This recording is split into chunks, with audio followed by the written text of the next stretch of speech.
Syederalun, Menteri Perhubungan Republik Indonesia Budi Karya Sumadi dan rombongan serta anggota Komisi 5 DPR RI Haji Ruslan M. Daud atau HRD pada Sabtu 1 April 2023 sore naik kereta api Cut Mutia dari Stasiun Bungkah Krungmani Aceh Utara ke Stasiun Kereta Api di Payarangkuluh, Kutablang Biren.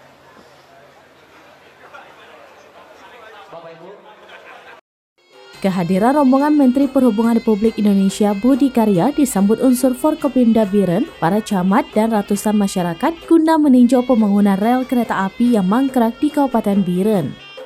Amatan Seraminus.com, sebelum Menhub tiba, ratusan warga matanya mengarah ke jalur kereta api ke arah barat karena rombongan menggunakan kereta api ke Kutablang Biren.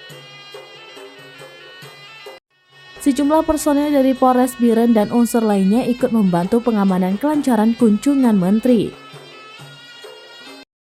Setiba di lokasi, Menhub, Dirjen, dan juga HRD disambut tarian Randup Lampuan dan pengalungan bunga yang dilanjutkan pertemuan di stasiun tersebut. Kehadiran Menhub ke Biren itu atas undangan Ruslan M. Daud untuk melihat kondisi pembangunan jalur kereta api yang sudah mangkrak sejak beberapa tahun terakhir. HRD mengatakan kehadiran Menhub merupakan angin segar bagi masyarakat Aceh untuk peningkatan ekonomi dengan melanjutkan pembangunan jalur kereta api Lok Semawe Biren.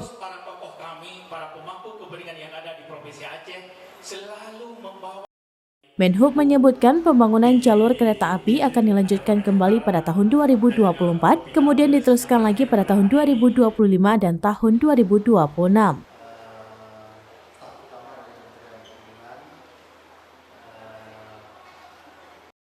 Uji coba dari Krungmani ke Kutablang sudah berjalan baik, pembangunan akan dimulai lagi dan bersama-sama semuanya untuk mendukungnya. Dari Biren, Yusmandin Idris, Seraminus.com. Posisinya dikondisikan.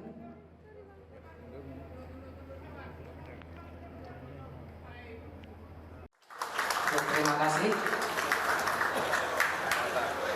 Sudah ya? Yes. Terima kasih. Sudah boleh.